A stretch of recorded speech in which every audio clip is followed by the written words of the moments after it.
Hello, everyone, and welcome. Thank you for joining us for today's webinar. Today, we will be presenting navigating recent GFSI changes to certification. Before we start, just a little bit of housekeeping. If you have any questions during the presentation, please type them into your question box in your GoToWebinar control panel. We will have time for questions at the end. Today, our presenters are Kim Onett and Suzanne Barkley. Kim is the Associate Director of Global Supplier Assurance Audit Programs and has 20 years experience in auditing and managing food safety audit standards and works with NSF second-party customers on a global basis.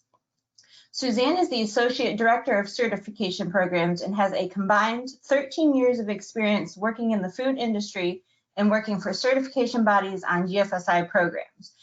Now, without further ado, I will turn the time over to Kim and Suzanne. Thank you, Sarah. Welcome, everyone. This is Kim. I just want to do a sound check. Can everyone hear me? Chat a thumbs up or something. So welcome to the webinar. We are happy to present this information today.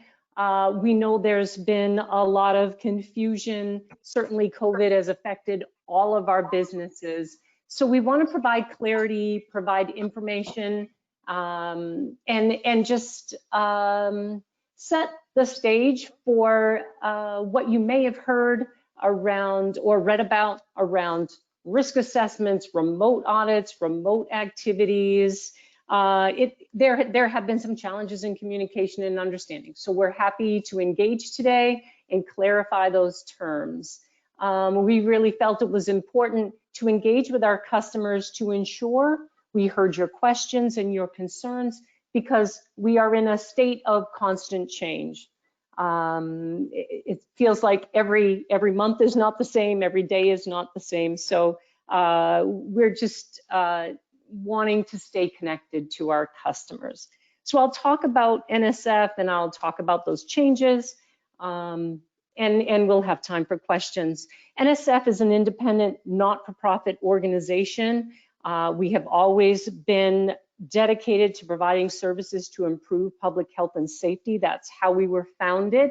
Last year, we had our 75th anniversary, and we continue to be committed to public health. And most recently, our consulting group is working with public venues on a program to reopen safely and stay open.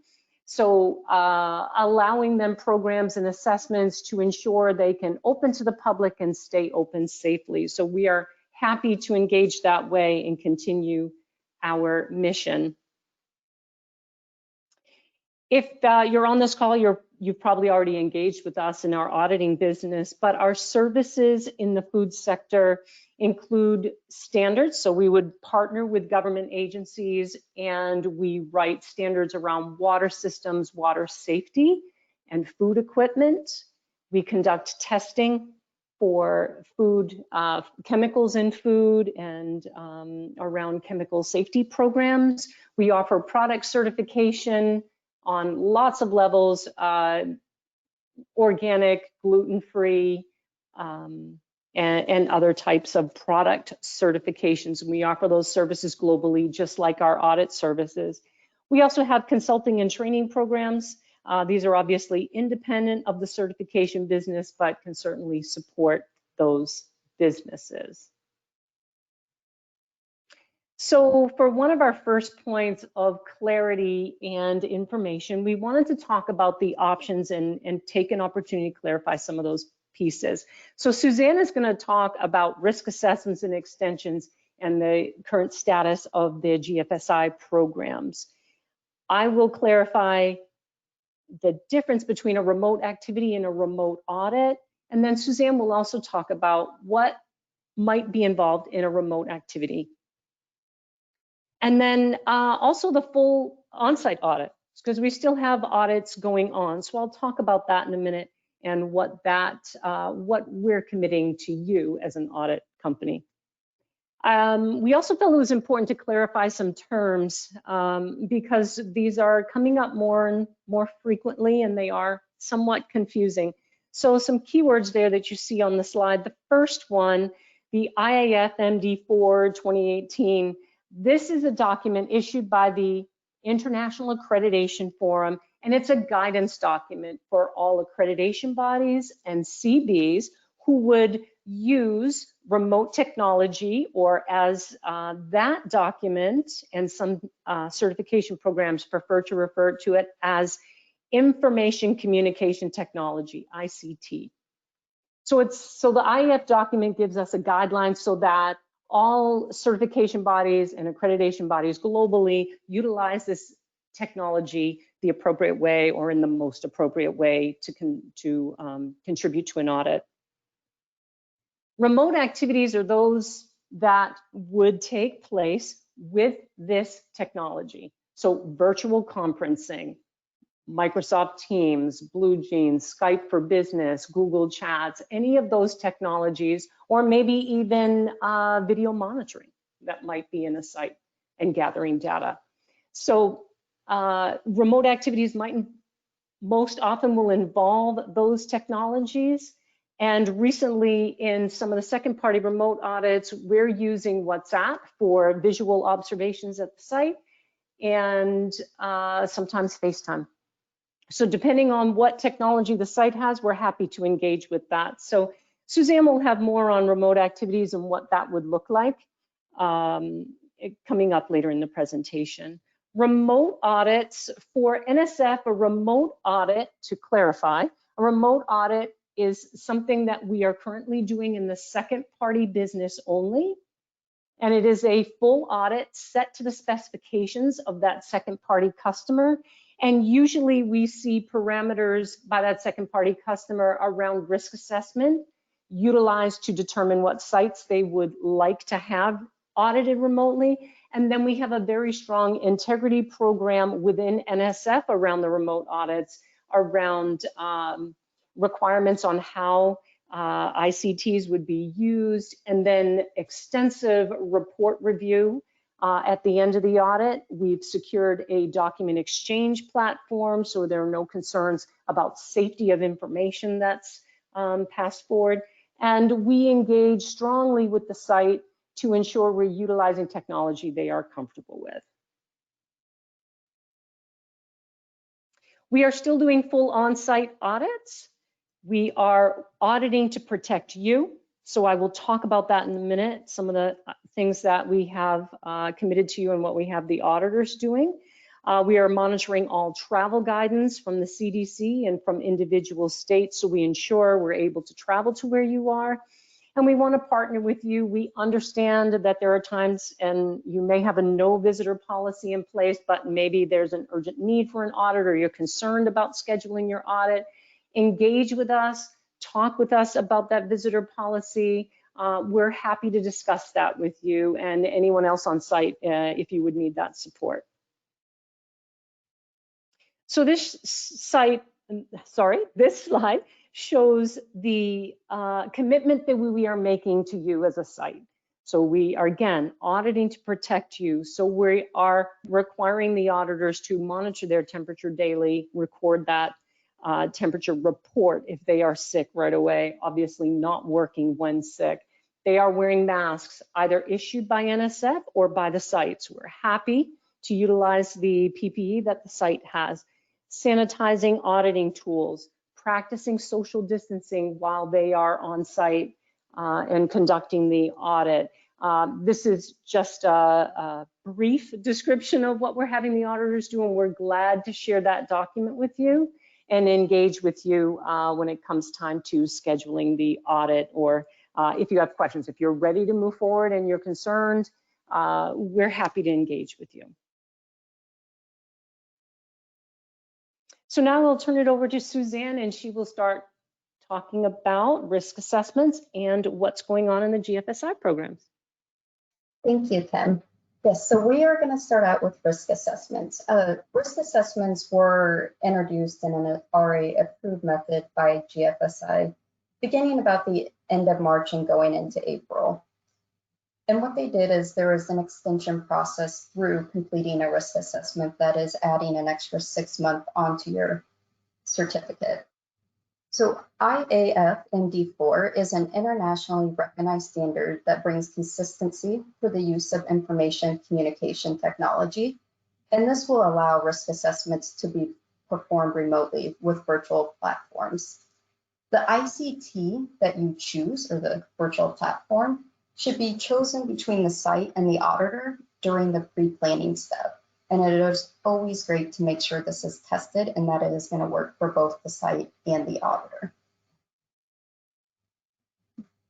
These next few slides are going to go over the different processes and requirements of the CPOs. This is going to be quite a bit of information, but do not worry, as it will be shared and be available to our audience. The first certification program we are going to start with is BRC. They currently have 3 different options. The first one being certificate extension. And with this one, the auditor and the site will cover the BRC SEAM requirements, as well as remote interview and document review. This tends to be about a half day. Now, any site that received a grade of a C or D on their last fiscal audit, they would not qualify for this extension. The next option is Certificate Extension Plus. This, in combination with the certificate extension, can also grant a 6-month extension. The additional items that are covered are COVID-19 additional requirements, a site self-assessment, senior management reviews, and this tends to be more of a day-long duration. The last item, the COVID-19 additional module, is for any food manufacturer. You do not have to be a BRC client. And what is covered here is the COVID-19 additional requirements, a remote interview and document review, as well as remote site review and senior management. This as well as a half day. Now this is not a score, but it's either a pass or a fail rating, and that rating will be recorded on the public BRC directory. Next, we are going to move over to SQF. This is where you would complete a questionnaire that is based off the IAF information document for management of extraordinary events. This document consists of about 7 to 8 questions. The scheduler will send it to the site. The site has a moment to fill it out, send it back, and our SQF technical manager will review it and determine the risk level. If it is determined to be medium or high, from that point is when a remote activities will take place.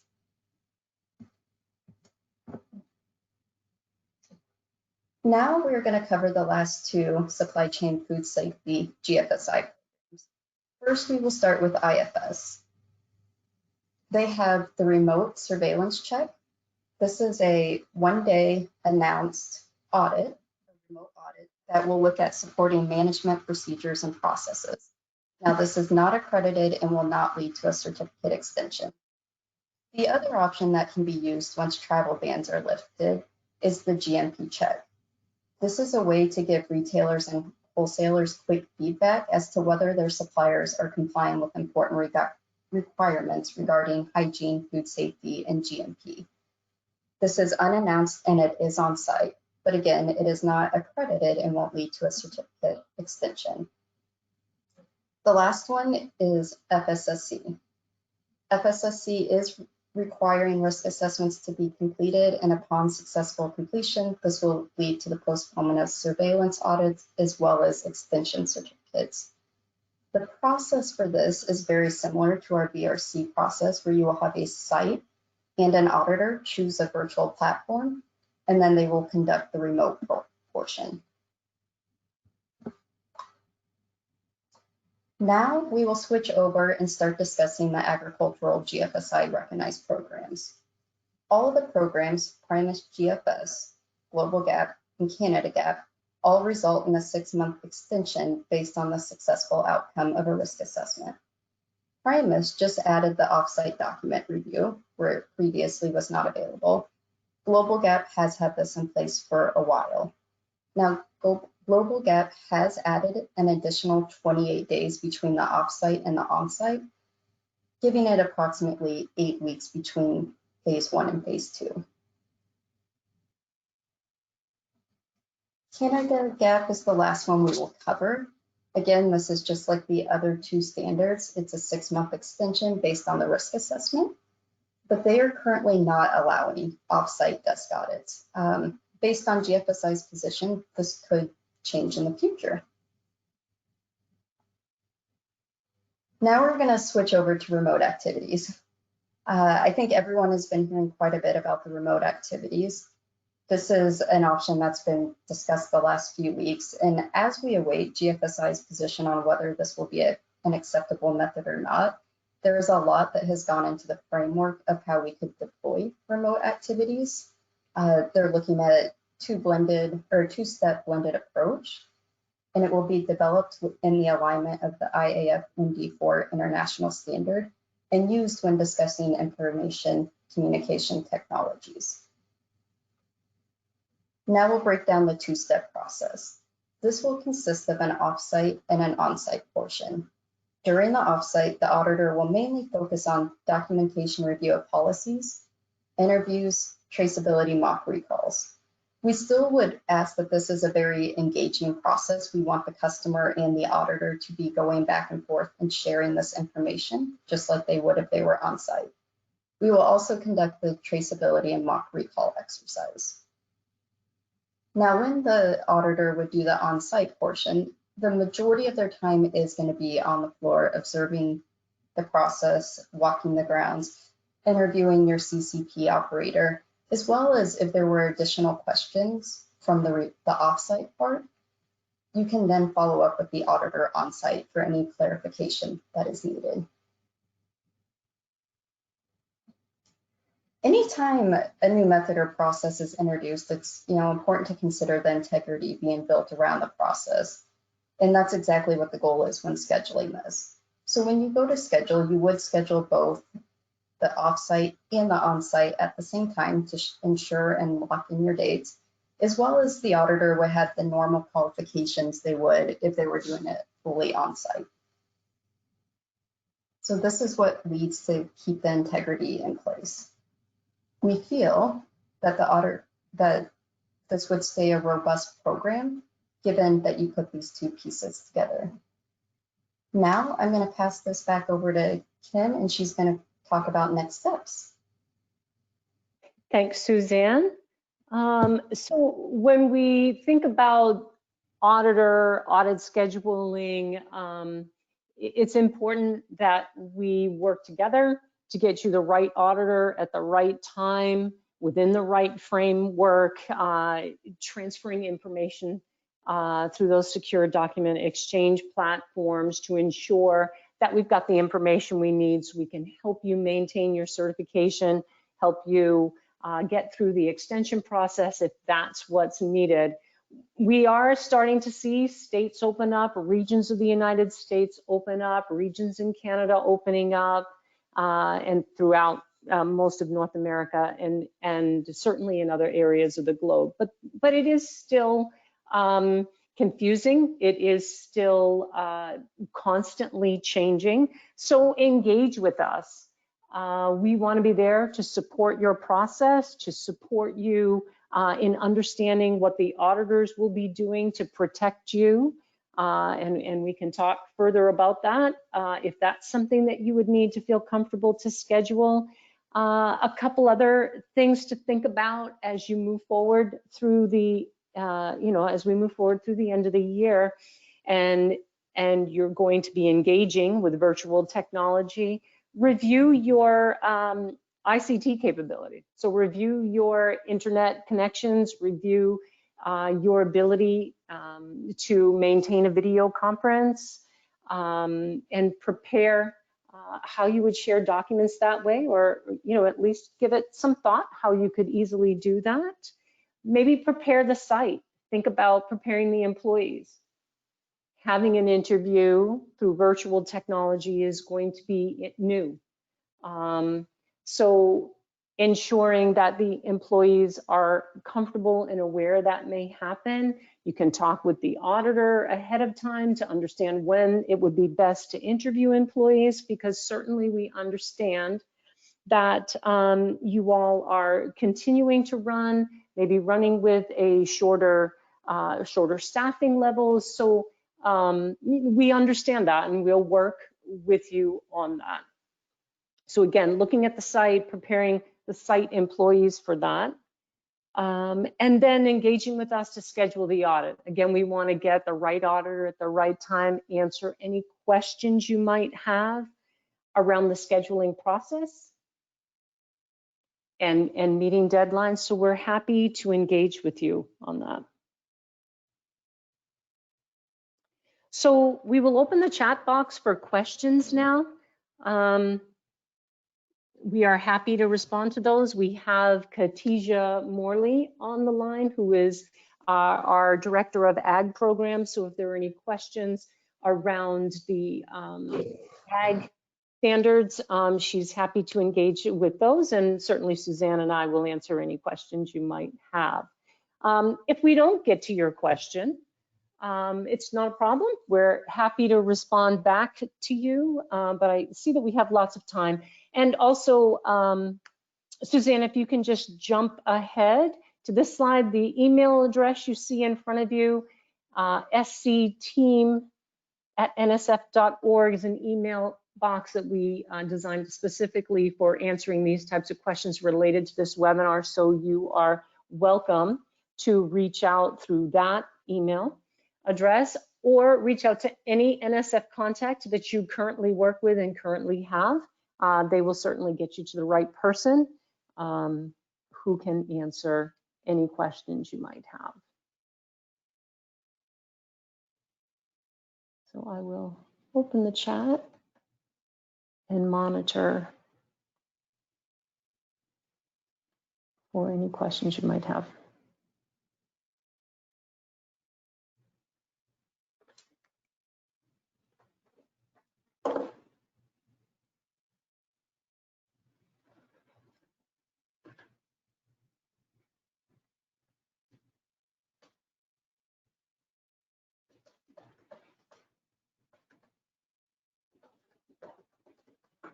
I had a question, Khadija, for you, if you could jump on. Hi, Kim, I'm here. Can you hear me? Yes, I can. Great. Thanks, Khadija. So I think it's somewhat different information to hear about remote audits versus and on-site audits, like that blended approach in the ag. Is that because of growing season and they're having to accommodate for that? Could you speak to that a little bit? Yeah, Kim, I think that is quite a lot of it. You know, for the 6-month extension, in some cases we can grant the extension, but we really, in some cases, we will end up missing perhaps the harvest window that we're going to need to see, or the activity that we're going to need to observe. So for some, we would much rather at least start with the audit process and try to at least get on site if possible, and trying to reduce the amount of time on site in that case so that we can get as many done in season as possible. And some schemes are a bit more flexible on whether or not we have to see the activities in the crops that are within the scope of certification every year, whereas other standards have a much stricter approach to that. Okay, great. Thank you. Thank you for that, Khadija. Mm-hmm. There's a question that has come up, would there be different costs for virtual auditing? So this is a very common question that we get because it feels different, right? It's a different technology, it's a different mode of conducting the audit. However, actually, our cost for auditor costs and auditor time are the same. Of course, because there's no travel for the second party audits, because there is no travel, you're saving the travel costs. And in some cases, that's a huge benefit.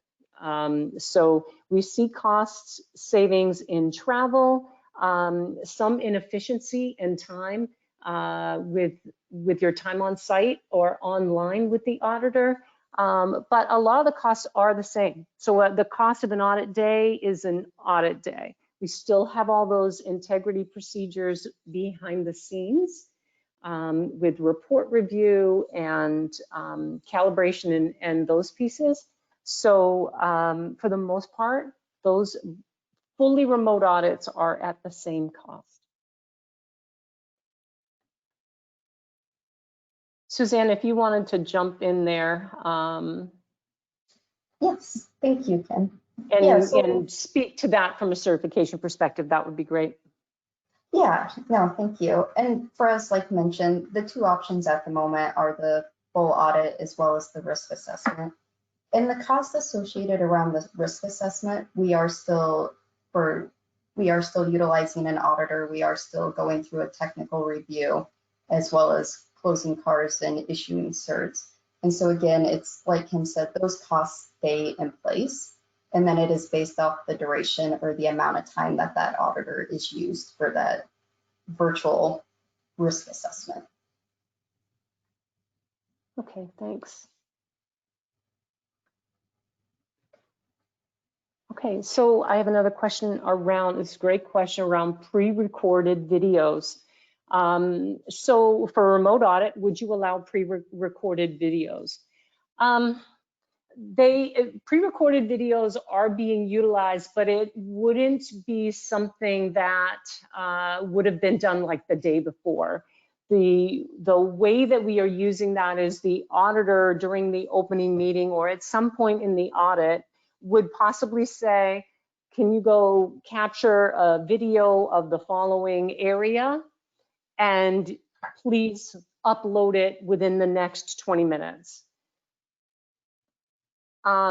This is not to drive this, we don't want to drive a lack of trust. That's not what we're trying to do. The feedback that we're getting from customers when they engage with the possibility of remote audit is they want it to be as real time as possible. And quite honestly, many times we've had great success with WhatsApp video and FaceTime. What also helps is for the site to have a flashlight, and that can and shine light on certain areas where you are walking with the WhatsApp video or the FaceTime. We've had some of that feedback saying, hey, that would be really great because it just illuminates the picture a little bit more. But these are all items that the auditors and the sites have brilliantly been working out together. And then we've been putting those in a tips and tricks type of document, FAQ type document for the auditors and for sites if there are any questions. So pre-recorded videos like the day before or a week before, probably not so much, depending on what it is. But certainly asking for time-sensitive photographs or video, yes, we would use that in the full remote option, or possibly in a risk assessment if it were needed. And Kim, this is Suzanne. I would just like to add here, although GFSI programs are currently not utilizing remote audits, we do have our accreditation body that is using it to witness us at the moment. We've used different virtual platforms. The most success for us has come from iSucceed, and this has been a great way for our accreditation body to witness our auditors when they're on site. Okay, so thank you, Suzanne. So this is around extension for 6 months. What would happen if your normal audit cycle is in April, but in this year, it might only be in December? When will the next audit be? So it's that question of, okay, I was due in April, but I've got an extension to December. When would my next audit be due? Would it be December or April? It would be April of 2021. So the audit due date itself will not change, but the window, you'll have that extension. And then the audit should be scheduled to take place prior to that extension expiring. So hopefully more around the 4 or 5 month timeframe of the extension. Right, and the sooner, so we understand they're offering up to 6 months. And that's really helpful during the time that we're in. But as we get further in the year, we would love to engage with you on looking at getting that audit done sooner rather than later. We understand we've granted 6 month extension, and we're comfortable with that. If you've gone through the risk assessment process and your programs and implementation are adequate, that we felt we could issue an extension, that's great. But also getting back on site sooner rather than later is a great message to your customer that you are confident in your food safety programs during this time, that you are managing those challenges and ready for your system to be, your food safety management system to be audited. This is why most of the standards ask for backups to key positions and expect a crisis management program so that certification programs can go on, or certification activities in the site, or that food safety management system happens at the site regardless of the situation. A certificate is granted by the certification body, and the intent is that the system is functioning 24/7, 365 days in the year, regardless of the situation in the plant. So we recognize the extensions, but we also want to recognize that it's a great way to show your customer, you know, that you are maintaining your system. Okay, sorry, I'm not seeing, this question is not popping up for me. Okay, all right. So, hi, I'm asking our certification agency for an SQF extension. They require not just risk assessment, but also 2 hours online and charge us for a half-day audit. In your presentation, you did not mention remote audit for SQF. Are they requiring more than they should from us? So Suzanne, I will pass this to you with a note of caution to the questioner that it is very difficult for us to speak to what other CBs are doing, and they may have very good reasons for doing what they're doing. Suzanne, though, can respond to the way we are handling our SQF extension activities. Yes, definitely. Thank you, Kim. And Jeff, if you're on the line, I may pull you in on this one. I can actually help out with this one. So just as by way of introduction, everyone, this is Jeff Farrell, and he is the SQF Technical Scheme Manager for NSF. So welcome, Jeff, and thanks for handling this. Yeah. So as Kim said, we can't discuss what other CBs are doing, but what we're doing is we're basically assessing risk of extension of the certificate. So the certificate is an NSF certificate. And by requesting an extension, what I'm doing is I'll look at the history. So what has your history been in the last 2 years? What are some of the non-conformances that you've had? Have you had a recall in the last 2 years? Is your current SQF system running? So we'll look at all of that, and then we'll assign a risk to it. So low risk is, you know, if you're assigned a low risk, we will send that information off to SQFI. They'll approve it and send it back. So if you fall into a medium risk or a high risk, then it requires that we ask for more information. So generally what I'm looking at is, you know, if you're in a medium risk and you've had a recall, what was the recall on? Has it been mitigated? Have you notified us of the recall? And then I'm going to dive into your system. So send me your senior management meeting notes. Send me your customer complaints. So we follow that trail until we can kind of satisfy that the risk is lowered so that we can justify the extension. Once that's in place and I've seen all of the documentation, then we send that information off to SQF. We currently do not charge for that. All extensions run through me, the technical manager. All approvals are we send out a letter of extension for 6 months, so it is a one-time extension once we receive that. So I hope that helps answer that question. Thanks, Jeff. That's great. I think a lot of folks have that same question. around like, well, how does that work? I send you information, you assess it. And, you know, I think a lot of not only second party customers that use GFSI as like their baseline. So we see very commonly in my programs, my customers will say, well, everyone must be GFSI certified to a GFSI benchmarked standard. And then we have additional requirements that we have for our suppliers. So, you know, quite honestly, the effect that COVID and lack of travel and these need for extensions, the effect that it had not only on the certification programs was felt throughout the entire supply chain. So it's really helpful to hear, you know, from you, how, you know, what do you look at? How do you make that decision to issue an extension? So thank you for clarifying that. Really appreciate that. And I'm sure those on the call on the webinar do. The next question is around second party audits. So do you provide blended audits for second party audits as well?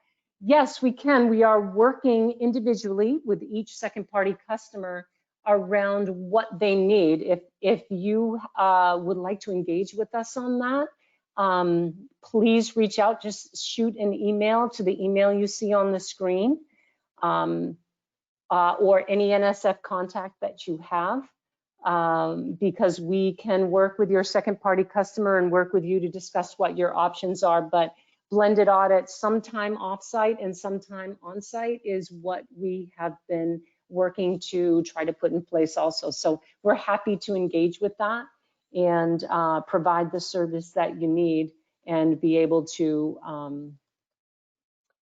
describe that, you know, to your second party customer. So we're happy to work with you on that.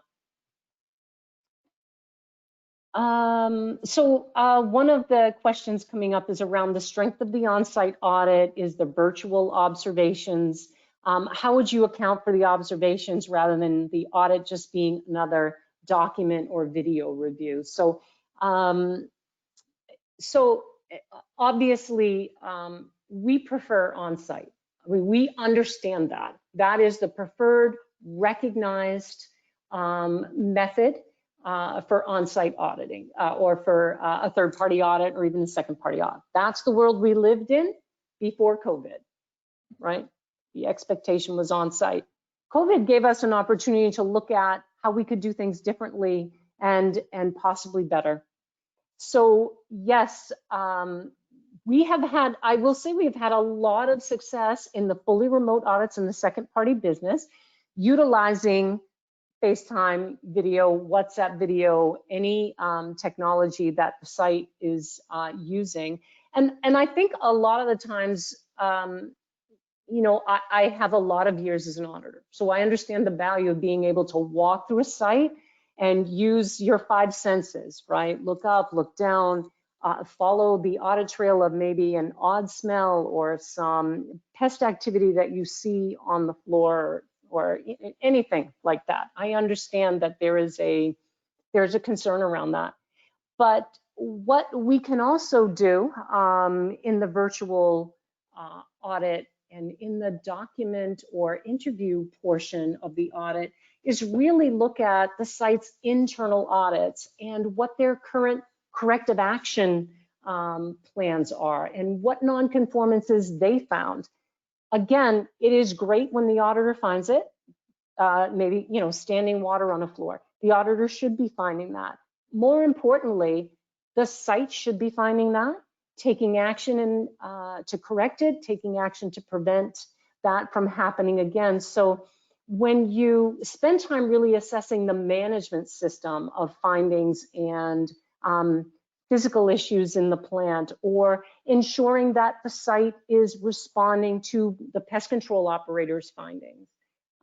Some of that, along with the virtual video or recorded video, goes a long way in assessing the physical condition of a site.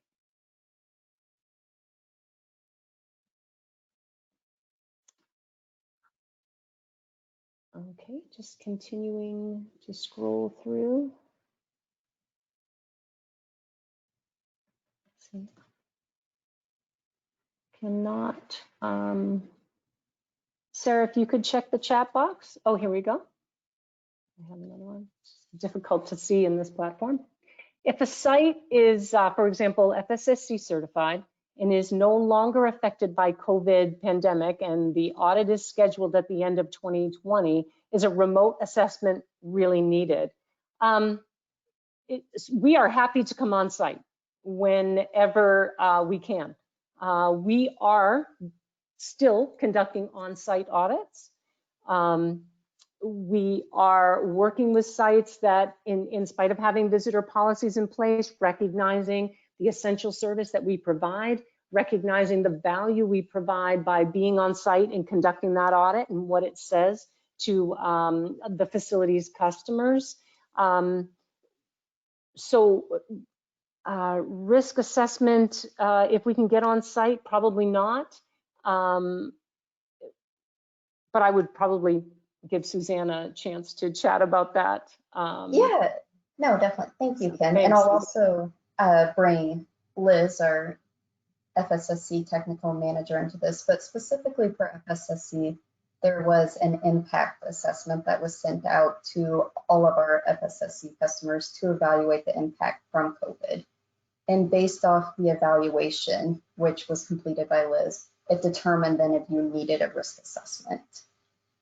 So if there was no impact that had happened because of COVID, you would carry on business as normal and you could have your regular scheduled audit at the end of the year.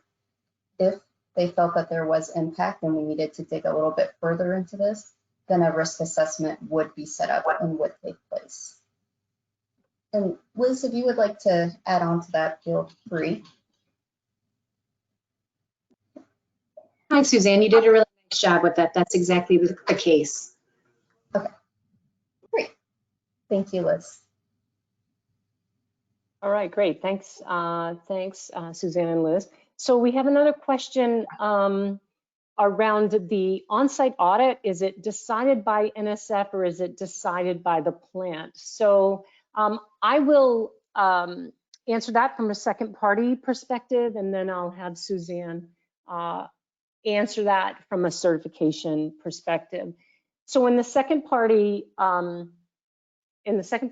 of our business, we again are working with your second party audit customers or with you to determine what's the best method of audit to do. Again, we are still doing on-site audits, but if that's not available, and there is agreement with your second party customer, we can certainly conduct a remote audit. The date and when that on-site audit happens is certainly something that's mutually agreed upon by the site and NSF. And again, we're happy to engage with you around when that works best. So Suzanne? Thank you, Kim. Yeah, most definitely. So if your site is willing to allow an auditor on site, we will get you an auditor to your site. But if your company currently has a no visitor policy in place, then we completely respect that. And that's where we will then turn to our risk assessment options. Okay. So we'll keep the chat open a little more. And I'll continue scrolling.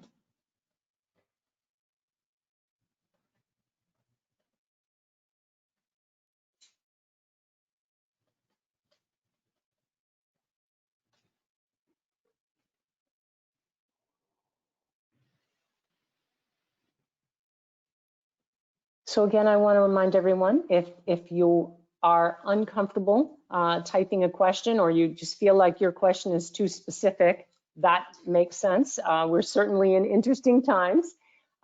Please, again, reach out to SC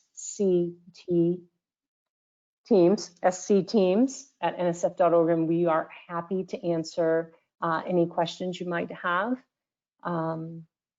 Any questions from the technical team that's on the call around, we've still got 64 attendees on the call, and maybe it would be great to just kind of ask some questions and folks could chat in their answer. And it's a way of us engaging with you to ensure that we understand your challenges right now and how we can help. So I'll jump in first because it was my idea. I kind of put the technical managers on the spot there, but so if you're comfortable chatting in, what is the biggest challenge you're dealing with right now? With, you know, we've moved past the initial challenge and panic of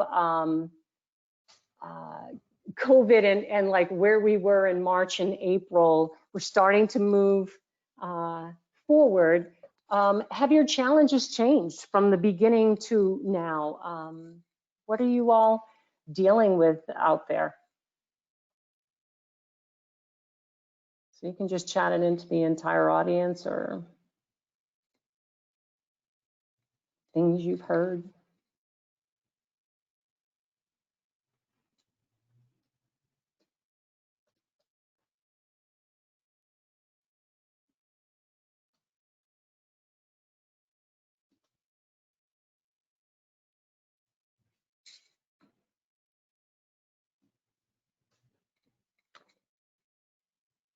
While we wait for responses, Jeff, do you mind if I put you on the spot and you talk a little bit about what you've heard from sites just very generally and how the risk assessment process has gone for the SQF certified sites? I love being put on the spot. So some of the things that we're hearing from the facilities is that the internal audit is a challenge to complete, and the information I'm getting is that it's a corporate function, and corporate has no travel policy, and you know they're concerned that they're not able to get their internal audits complete. So it's you know, it's important for facilities to reach out and kind of embrace the technology as well. So we are starting to see some of that where facilities are using the technology to do the remote internal audits, you know, asking or training facility people on site to complete the audits. My dog agrees with that. The beauties of working at home. Yeah, exactly. And we just got a new puppy. So that's would be the major one that I get a lot of questions around, is the internal audit. And the second part of that is, can we complete the audit without the internal audit being complete? And the answer to that is no. So we want to make sure that your SQF system is running as it should, which is one of the main questions that we ask in our risk assessment. Because it's important that it continues on, that you haven't taken resources away from it, that we're still maintaining the integrity of the SQF system. So that would be I guess the number one that I receive as feedback. The second one is around the surveillance audit. So the surveillance audit, we have what's called a remote activities option. To complete a remote activities review in lieu of the surveillance audit. So it's a one-day kind of remote audit review with the facility, and it essentially removes the surveillance audit from the ReposiTrak system once the review is complete and the non-conformances are closed. That's in SQF terms, it is a remote activities. It's not a remote audit. So that's, right, I guess, the important part. And we've started to see some upkeep on that. I would have liked to have seen a little bit more, but you know, we're taking what we can get. Right. Currently, we have extended 350 certificates to date in the system. So that's my 2 cents worth. Yeah, thank you for that. It makes total sense about the internal audits. We have some feedback that has come up around, you know, There are times when folks that work at the facility are precautiously quarantining themselves, or they are concerned about getting sick, or they are sick. So plants are running short-staffed and people are working long hours. And I would agree the internal audit is, in addition to that kind of time. And we are also seeing in the second party program that exact situation where people will contact us and say, we are not allowed to travel for the rest of the year, but we would like to get some level of visibility into some of our suppliers based on risk assessment and or their own assessment of risk of that supplier. And so we're being asked, can we work together to get a program to be done remotely to provide some of that visibility. I think the point made around people working longer hours and working short-staffed is absolutely valid, and it is a challenge we're all dealing with right now. We're on the second party side, we're happy to engage with you about that and how if you're getting asked by a customer that they would really like a visit or really like some information, we can try and work with you on that time around preparation or communicating ahead of time what the expectation would be. We're happy to work with you. And then, if it obviously to work with you to conduct an on-site audit. I understand there's no time to prepare, but this feels like what it felt like when a lot of the schemes or certification programs, as they are properly called now, when unannounced audits happened. Everyone was very, very concerned that they would not be able to be ready. They pushed back very strongly around remote audits. And then once they started happening, sites saw that they did very well. I would contend that most systems are very strong. And as some of the comments have said, we're not worried about the risk to our SQF system. We're maintaining it as best we can. We don't feel like there's risk to our product. But again, that makes sense. If you've been committed to having a food safety management system in place for a while, you're probably going to perform pretty well on an audit without extra preparation. You've been living that system for a while. And if there's any way we can ease that burden around what could be some pre-work done by the auditor and what would be done on site, we'd be happy to do that and discuss that within the parameters of the certification program.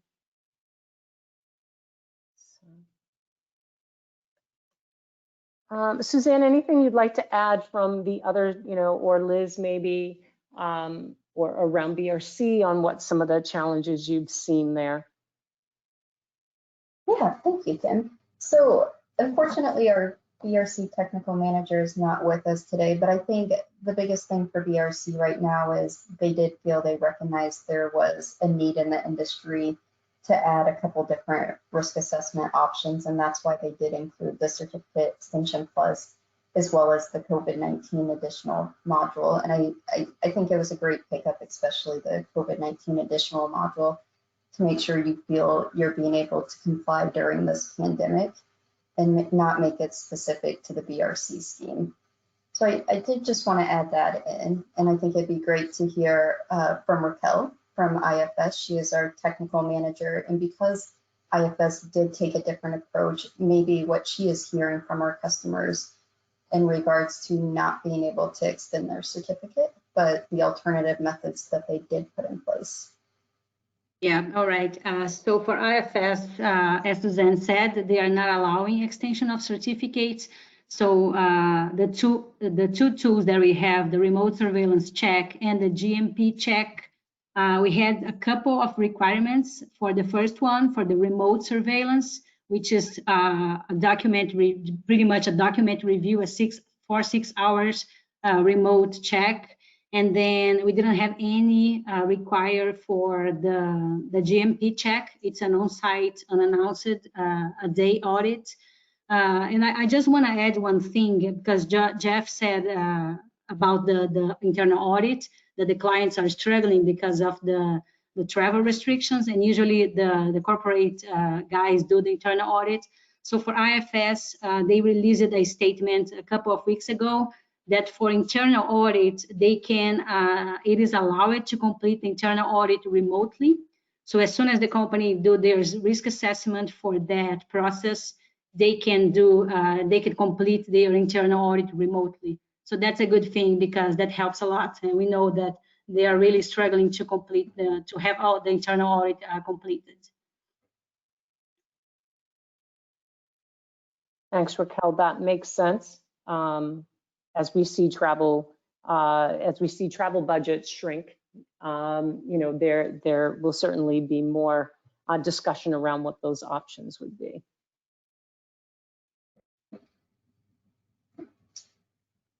Liz, did you want to give us an update on what you're hearing from our FSSC customers or any additional requirements you would like to discuss? Hi, thank you, Suzanne. Well, I can let you know that the FSSC, we're getting positive feedback from both the impact assessment that many of you may have received an email, the 4 questions, and also risk assessment to postpone your surveillance or extend your certificate. We're seeing a lot of, like Kim said, sites that are well-oiled machines. They're maintaining their system, and that's really good to see. I can let you know really quickly from ISO 22000 and ISO 9001 perspective, both from the food side, neither of which have PRPs. We're doing fully remote audits, and we're getting positive feedback from the auditors and the clients as far as the level of detail that they can see. Okay, Thank you. great. Yeah, so I think if there are no other questions, which I will check the chat box again. We're closing in on 2 o'clock anyway. We are going to conclude the webinar.